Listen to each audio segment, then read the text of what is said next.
I regret to say, I'm still very much someone's daughter, and as such, subject to whatever petty tyrannies my father cares to dish out. And, you'd scarcely believe it, I'm actually someone's sister. My brother doesn't believe in sharing family responsibility. He never bothered to look out for my parents when both of them were alive, and now that it's just my dad left, he's quite happy to leave it all up to me. But do you know, despite that, he is still the favourite child. Whenever I go around to see my dad, it's all, Michael's done this and Michael's done that. No mention of the fact that the man's never held down a steady job in all his days. I mean, Anne talks about her failed investments in life. I spent 40 years trying to be a good daughter and to credit to my family. It has got me absolutely nowhere. A son is a son till he takes him a wife. A daughter's a daughter for the rest of her life. Isn't that how the saying goes? But at least I have the consolation of knowing that my son will be my son all his life, because he's not going to take himself a wife. Oh, I'm sorry about not having grandchildren, though. I was rather looking forward to that. They're a mixed blessing. I never see mine. I mean, my daughter lives on the other side of the country, and she might even move abroad, and her husband's in the Air Force, you see. And my son, he never brings his baby with him to visit me. Why ever not? My husband, he doesn't get on with my son's wife. He never liked her. He never thought she was good enough for our family, but I liked her. I could see she was going to be good for our son, and that's what matters. And it's turned our relationship sour. But my husband always knows best. And the trouble is, it's usually me that suffers. You know, I work with a man like that. I've bent over backwards to try and befriend him, and he just resents me so much, colours everything that he says, and he does. Emasculated hunters. Pardon?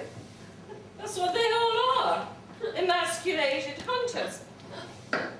Because they can no longer vent their aggression by going out and killing a few animals to bring food home for the mate, they channel all their aggression into their marriage or their workplace.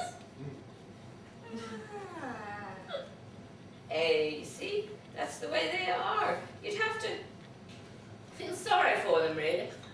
No, you don't. If a man wants to show his masculinity, well then he can sail around the world single-handedly and climb a mountain. Well, no, not every man can do such heroic pursuits.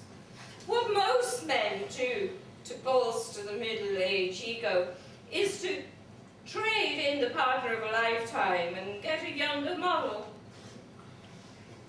Christ. Oh, I'm so sorry. I wasn't thinking. Do forgive me. Ah, no, not at all. Sure, I'm able to cope with that. You see, I just clocked up as yet another investment that's gone wrong, you see. Oh, when I think of the years that I invested in my marriage, and it was all wiped out in 2 short months. I tell you, that has taught me something. What?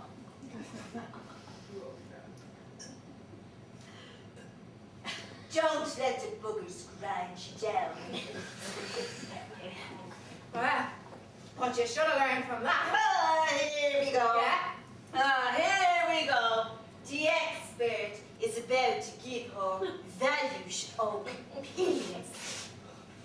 I'm being serious. What you should have learned from that, indeed what we should all learn, is that we should make our biggest investments in ourselves. Here. Yeah.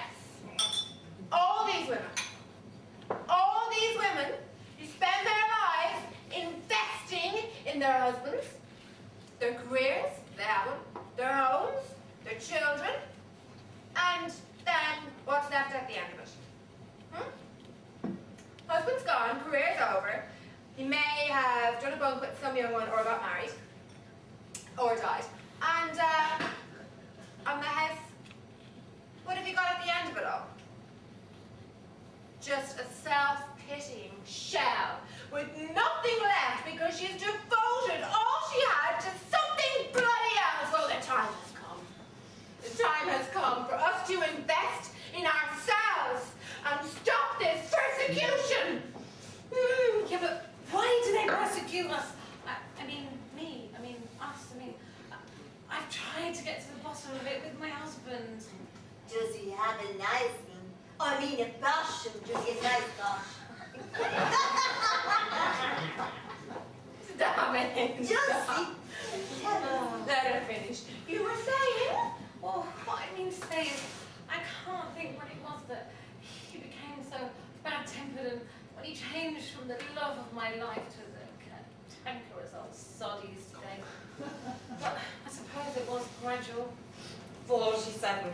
What? I bet he was 47. That's when Arthur changed. Just like that. Started withering on about the cost of David's university fees, his bad back, his tax bill, and the falling value of his pension. But it didn't do him any good.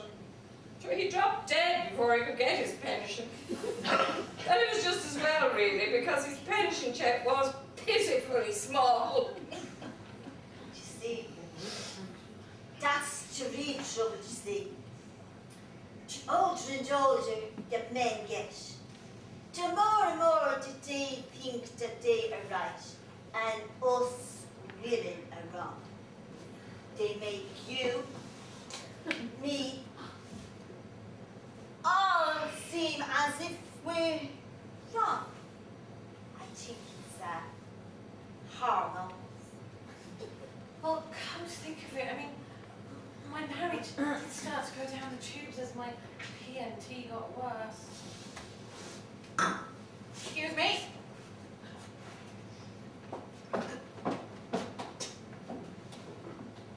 Is she all right? I don't know. See, she doesn't need very much. It's like, she's very stressed out with the job. Now, me personally, I don't start drinking until I have consumed at least 3 Mars bars. I must be the only 53-year-old woman in the world that has teenage acne. PMT remedy. We've got evening primrose oil, feverfew, magnesium, chamomile tea, some Valium.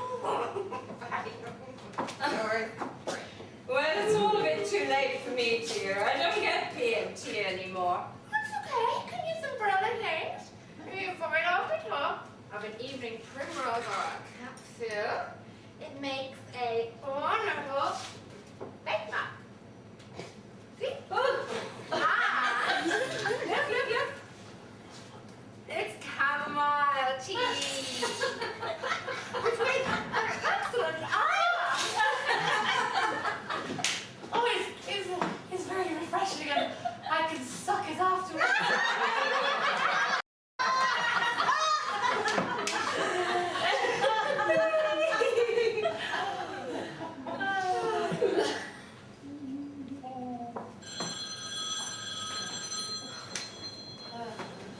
Please. Let's not have all this again. Please, it might be important. But it won't be. But it won't. Face it, Anne. He's not going to ring you and say, I'm sorry. Please, will you take me back, is he? Push. Come on, have it sweet. Hey, No, girl, no. go tell Roger what's for. Go. No. Go, quick. No.